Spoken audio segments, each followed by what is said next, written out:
네, 더불어민주당이 이상민 행정안전부 장관의 해임 건의안을 처리하기로 했습니다. 여러 과정상의 조율 끝에 이루어진 결정인데요. 관련 소식 이수진 더불어민주당 원내대변인 연결해서 자세히 들어보겠습니다. 의원님 안녕하십니까? 네, 안녕하십니까? 네, 먼저 의총에서 나눈 이야기들 그 결과까지 좀 알려주시죠. 이상민 장관 해임 건의안 확정이 됐죠? 네, 그렇습니다. 저희가 해임 건의안은 이미 지난주에 발의를 했고요. 네. 어제 의총에서 이상민 장관 해임 건의안을 이번 본회의에서 처리하겠다라고 의지를 모았습니다. 네, 자 본회의에서 본회의가 8일, 9일 이제 계획돼 있는데 어떤 절차로 처리가 되는지도 좀 말씀 부탁드립니다.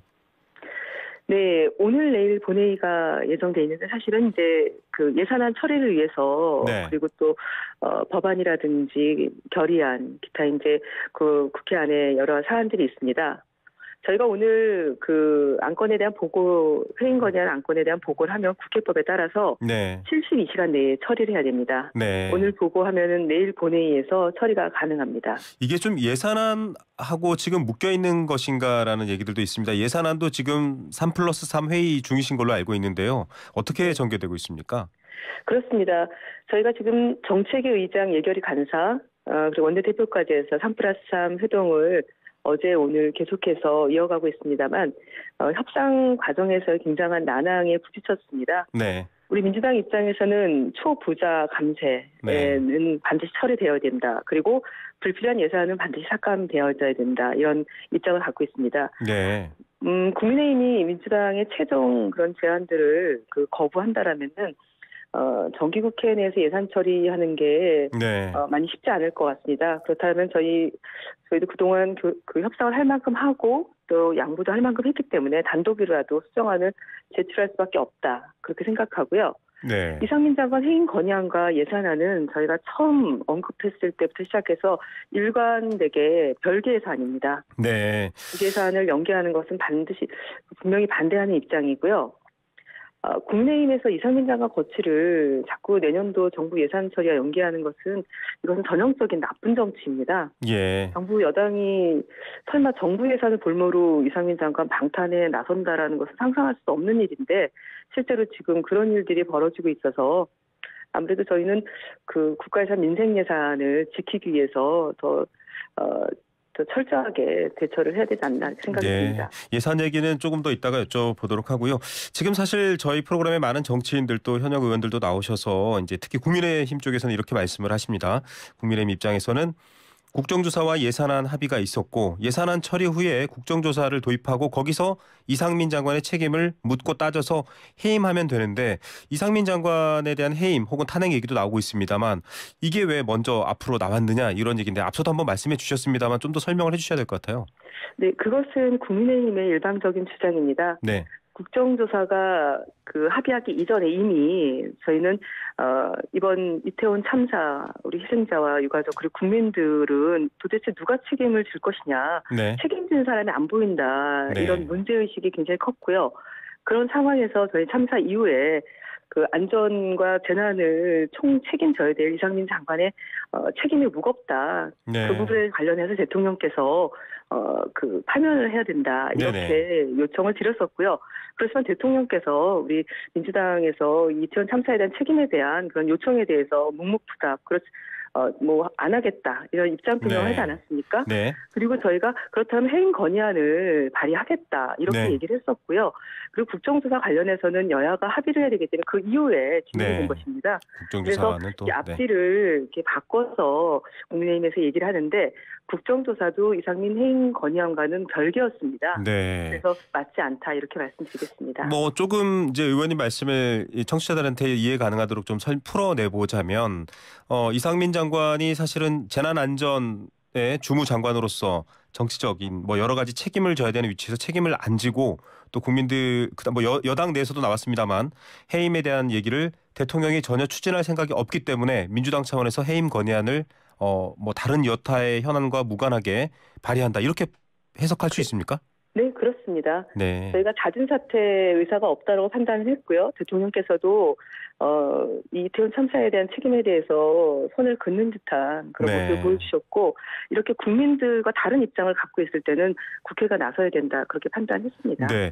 자, 탄핵 소추 얘기도 나왔는데요. 이건 좀 위법 사항이라던가 이를테면 해임 건의안과는 해임 건의안은 지금 상황이라면 또 대통령이 거부권을 행사할 수도 있을 것 같거든요. 그 다음 단계들은 어떻게 계획하고 계십니까? 네, 저희는 오늘 해임 건의안을 발의를 하고요. 그 대통령께서는 이태원 참사에 대한 그 최소한의 책임이라도 질 수 있는 마지막 기회를 네. 드려야 된다고 판단했기 때문에 네네. 해임 건의안을 우선적으로 처리를 하는 것입니다. 네. 이후에 이제 국정조사가 이어질 거고 그리고 네. 대통령께서는 관련해서 결단을 보여주셔야 되지 않을까. 그러나 끝까지 책임에 대해서 피하신다라면은 저희는 탄핵 소추안을 이후에 발의 여부를 검토하면서 진행할 예정입니다. 예. 자, 법률적으로 만약에 행안부 장관의 어떤 법적 책임, 당시 어떤 지휘, 보고, 지금도 지난 정부를 향해서도 관련 수사들이 비슷한 맥락에서 이어지는데 그런 위법이 발견될 때도 대응 조치를 하실 건가요? 위법은 사실 국정조사에서 일단 증거를 네네. 좀 확보를 하게 되고요. 또 증인 신문을 통해서 지금까지 알고 있던 것과는 다른 내용들을 저희가 알게 되지 않을까 생각을 하고 있습니다. 네. 그래서 국정조사를 통해서 밝혀지는 것들에 대해서도 국민들께 반드시 그 상황에 대해서 저희가 알려내고요.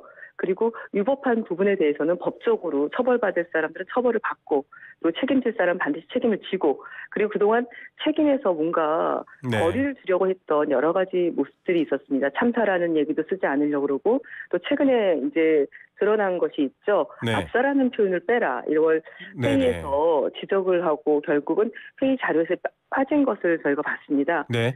저는 이게 어떻게 보면은 그 세 발의 피가 아닐까. 더 많은 것들이 앞으로 드러날 것이다. 그리고 일선의 책임으로 끝나는 것이 아니라 특수본 수사가 윗선 수사대로 가지 못하는 데 있어서는 이상민 장관이 중간에 인사권자로서 최고 책임자로서 있기 때문에 눈치 보는 그런 모습도 분명히 있을 것이다.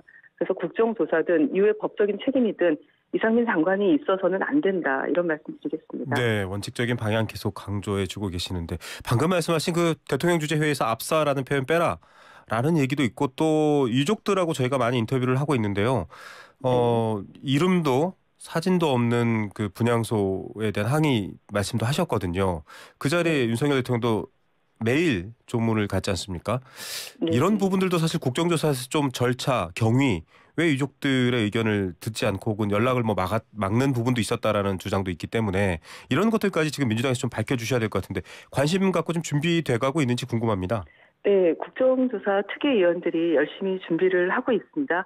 특위위원들이 유가족분들 만나서 말씀 길게 들었고요. 여러 가지 요청하시는 것들이 있어서 요청하시는 거에 있어서 당 차원에서 저희도 함께 대책 마련을 위해서 노력을 할 생각입니다. 그리고 네. 또 얼마 전에 나왔던 그 마약 수사와 네네. 관련해서 부검을 조직적으로 요구하지 않았습니까? 네. 사실 유가족들 가슴에 피멍이 듭니다. 네. 마치 이것을 마약으로 몰고 가려고 희생자들의 명예를 훼손하는 건 아닌가 이런 그 의혹이 들 정도로 그리고 실제로 네네. 부검을 하신 유가족이 있다라는 것을 알게 됐습니다. 네. 아마 참 국민들께서도 굉장히 공분하실 것 같습니다. 지금 오늘 희생자분들을 두 번 죽였다 이렇게 볼 수 있습니다. 그 이태원 압사 참사 현장에서 수거된 유류품들 또 물병 같은 것들까지 지금 마약 검사를 다 했고 전부 다 했는데 음성이 나왔고요. 지금 그렇습니다. 말씀하셨던 광주지검 검사의 어떤 그 부검 제안도 그렇고 왜 이런 쪽의 얘기를 또 하는지 단순히 범죄 유무를 확인하겠다라고는 해명을 했습니다만 그 배경에 대해서 국민들이 좀 잘 납득을 못하고도 있거든요. 어떻게 바라보십니까? 글쎄요. 뭔가 원하는 게 있지 않았을까 그런 생각이 듭니다. 네. 이 희생자들이 이 젊은 청년들이 내가 왜 죽어야 되나 사실 그 정부는 도대체 이런 상황에 대해서 어디에 있었나 왜 예방하지 못했나 그리고 네. 그 이후에 대처는 왜 이 정도밖에 안 됐나 이런 것들을 국민들은 계속 묻고 있습니다. 네. 그런데 혹여라도 마약을 했다더라 이런 얘기를 수사를 통해서 그런 네. 본인들의 어떤 프레임인지는 잘 모르겠습니다만 이런 것들을 만들어서 희생자들의 명예를 실추시키는 그런 것까지도 생각하고 있지는 않은 건가. 네. 굉장히 좀 우려스럽습니다. 왜 사고 원인을 아프고 희생자 힘든 국민들을 개인들한테 공감하지 못하는지. 네. 알겠습니다. 정말 자, 이 부분에 대해서는 국정조사에서 또 면밀하게 밝혀주시고 뭐 여야 할 것 없이 밝혀야 될 일이라고 보고요. 네. 지금 여러 가지 이제 뭐 책임 회피나 축소 의도에 대해서도 얘기를 더 저희가 뭐 다양한 국정조사 기간이 진행되고 나면 여쭤보도록 하겠습니다. 앞서 예산안 얘기가 잠깐 나왔는데 초부자 감세를 이제 비판하셨잖아요. 네. 일단 법인세 최고세율 인하 같은 경우에는 지금 사실 여당의 입장이 바뀌기는 어려울 것 같아 보입니다. 여러 가지 이 예산안 처리가 원활하게 될까 이런 부분들 이제 초부자 감세 얘기를 하셨기 때문에 좀 더 말씀해 주셔야 될 것 같아요. 네, 지금 예산안 관련 협상이 이어지고 있어서 제가 사실은 그 내부 내용을 다 말씀드리기는 네네. 어렵습니다만 실제로 우리나라 법인세가 사실 법인세 최고 세율을 낮추자 하는데 실제로는 상당히 그 규모가 큰 대기업들입니다. 네. 이 대기업들의 법인세를 낮춰서 세금을 깎아주자라는 것은 그거는 윤석열 정부가 부자들만 챙기겠다 이렇게 보여지고 실제로 그 예산안 협상과 관련해서 금투세도 그렇고 네. 이 법인세도 그렇고 다양한 영역에서 실제로는 초부자들만 챙기겠다라는 그런 그 협상안을 네네. 내놨습니다. 정부도 그렇고 네. 국민의힘에서도 그렇고 그래서 실제로 오늘 원내대표를 비롯한 예산안 협상을 하는 의원님들이 기자회견을 오전에 했었는데 그 오전 기자회견에서 유감 표명을 한 바가 있습니다. 예. 민생 그리고 어렵고 힘든 우리 국민들에게 좀 집중해야 될 그런 예산보다는 그런 부자들 지금도 그 세금 때문에 어려운 거 네네. 전혀 없는데 그쪽의 영역에 예산만 신경 쓰는 것들을 보면서 사실 이래서 우리가 그 예산안 논의가 이렇게 어려웠구나라는 좀 자괴감이 느껴졌습니다. 결국 합의에 이르지 못하면 뭐 단독 처리를 갈 수도 있거나 혹은 좀 파행되면 또 준예산이 편성될 텐데요. 어떻게 전망하십니까? 네, 저희는 오늘 내일까지 정기국회 안에 예산안 처리를 반드시 하겠다. 네. 그런 입장은 변함이 없습니다. 그래서 알겠습니다. 오늘 내일 더 심도 깊게 예산안 논의를 하고요. 아까 말씀드렸다시피 마지막까지도 민생 예산을 거부한다라면은 저희 역시 단독 수정안을 제출할 수밖에 없습니다. 네, 자 정부가 지난달 시멘트에 한해서 업무 개시 명령, 강제 업무 개시 명령 발동했는데 이번에 이제 오늘 아침에 총리 주재 회의에서 또 두 품목을 더 확대를 했습니다. 그리고 엄정한 법적 대응 얘기를 계속하고 있습니다. 화물연대 노조도 지금 또 관련 대응을 하고 있습니다만 문제가 해결되기보다는 일단 정부의 주장대로 좀 드라이브가 걸리는 것 같거든요. 어떻게 보십니까? 지금 민주당이 정부 여당의 안도 일부 수용을 한 걸로 알고 있는데요. 저는 국가기관을 이렇게 총동원해서 노동자를 탄압하는 윤석열 정권의 분노를 느낍니다. 이분들이 하루 16시간 일하고 또 그 70% 이상의 분들이 운전하면서 졸음운전을 경험했는데 이것은 노동자들 생명과 안전과 관련된 겁니다. 네. 실제로 안전운임제를 통해서 상당 부분 좀 방향이 좀 개선된 것들도 있는데 네. 이것을 하지 않으려고 하는 것은 사실 그 이렇게 노동자를 탄압함으로 인해서 보수층이 집결하게 되고 잠시 지지율이 상승하는 것에 대해서 네네. 뭔가 그 착각을 하는 건 아닌가. 그렇다고 정부가 지금 무능무책임 또 무관용 뭐 불통 이제 이런 모습들을 감출 수는 없을 거라 생각합니다. 네. 실제로 ILO에서도 국제협약 위반이다 하고 긴급 개입과 관련된 서한문을 보냈습니다. 정부는 그냥 단지 의견 청취라고 얘기를 하던데요. 네, 네. 정부는 이게 의견 조회라고 의미를 네네. 섞여 있는데요. 이것은 정부가 거짓말을 하고 있다 이렇게 말씀드리고 싶습니다. 네. 이게 강제노동은 사실 전쟁, 재난, 생명 이런 비상 상황에 제한적으로 허용돼야 되는 건데 네. 이게 ILO 국제협약이거든요. 네, 그렇죠. 그런데 지금 무리하게 정부가 업무 개시 명령을 내린 건 사실입니다. 그리고 어떻게라도 이 부분을 좀 잘 협상들을 풀어가기 위해서는 결국은 이제 경제가 희청이고 국민 생활이 불편한 것들을 해소해야 네. 되는 게 정부의 역할이고 또 국회가 나서야 된다라는 또 당위성 아니겠습니까? 그래서 이분들에 대해서 지난 6월에 사실 노정 합의가 있었습니다. 그렇죠. 네, 화물차 안전운임제 연장이라든지 품목 확대에 대한 이 논의가 제대로 진행되지 않은 책임은 네. 굉장히 이 정부의 큰 책임이 있다 이렇게 말씀드리고요. 저는 지금이라도 대통령께서 거부권 운운하시면서 네. 그러실 게 아니라 그 여야 국회에서 법안 심사를 좀 해서 네.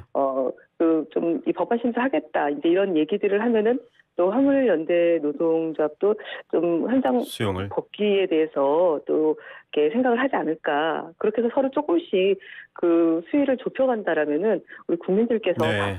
박수 쳐줄 것이다 이렇게 생각합니다. 그런 일이 있었으면 좋겠습니다. 그렇게 협의가 되고 좀 대안을 찾았으면 좋겠는데 지금 민주당에서는 이제 일단은 이게 제도 자체가 폐지되는 걸 막기 위해서 3년 일몰제 연장안을 수용을 했는데도 불구하고 대통령께서 북핵 위협에 비유하기도 하고 엄정한 법적 처리 처벌을 얘기를 했고 그렇다 보면 지금 사실 밑에 산하 국토부라든지 뭐랄까요 실무협상단이랄까 대통령의 의중을 벗어나서 또 여당도 마찬가지입니다. 대통령의 의중을 벗어나서 협상의 방향으로 갈까라는 좀 걱정이 있습니다. 어떻게 설명하시겠어요? 네, 저도 그게 상당히 걱정스럽습니다. 대통령께서 뭐 절대 없어 막 이렇게 앞에서 진두지휘하시는 모습은 별로 좋아 보이는 모습은 아닌 것 같습니다. 그래서 국회에서 오늘 국토위에서 논의가 있을 것으로 알고 있습니다. 네. 예, 대통령께서 계속 반대를 하시고 또 국회에서 이런 문제를 해결하기 위해서 여야가 좀 협력하고 이렇게 하도록 그 좀 관심을 그런 쪽으로 좀 가지셔야 되는데 네. 노동자를 때려잡는 게 그게 능사다 이렇게 판단하신다면 대한민국이 앞으로 수많은 갈등이 있을 텐데 어떻게 해소하실지 참으로 걱정스럽고 안타깝고요. 네. 오늘 저희는 안전운임제 관련해서 국회에서 책임 있게 역할을 할 생각입니다. 예. 자, 의원님 지금 이제 대통령실도 그렇고 한동훈 법무장관도 그렇고 이제 고소고발 법적 조치들을 많이 하고 계시거든요. 특히 대통령실은 그 관저 관련해서 이제 의혹 제기한 김종대 전 의원 또 다른 프로그램 진행자에 대해서 고소고발을 했습니다. 뭐 방어권 차원일 수도 있고 또 명예훼손에 대한 어떤 그런 주장일 수도 있습니다만 이런 부분에 대해서 좀 우려의 시선도 있는 것 같고요. 어떻게 판단하십니까?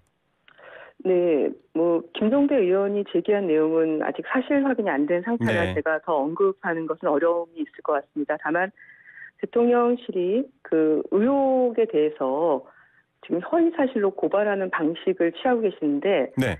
이런 방식이 과연 바람직한가 의문이 있습니다. 네. 네.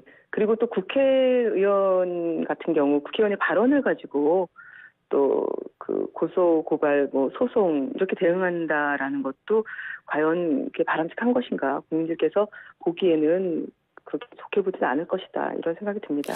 예, 사실 뭐 MBC의 보도라든지 MBC와의 갈등도 그렇고 이 천공이라는 존재, 뭐 대통령 선거 과정에서 아는 사람이다라고는 이제 직접 대통령이 밝히셨습니다만 선을 긋거나 오히려 천공이라는 사람에 대해서 수사를 하거나 하는 게 아니라 굉장히 그 주장이나 의혹 제기를 하는 쪽에 좀 과민 반응한다 이런 평가가 있습니다.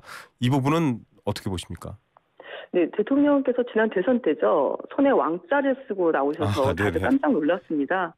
그리고 그 이후에 또 건진법사, 천공, 스승이다, 뭐 대통령과 김건희 여사 주변에 여러 무속인들이 나타나면서 네. 이 부분에 대해서 국민들께서도 의아해하셨어요. 그러다 그분들 그렇게 보니까 떠드는 걸 의혹이 왜 생기는 거죠. 놔두나라는 생각도 들고, 네. 음.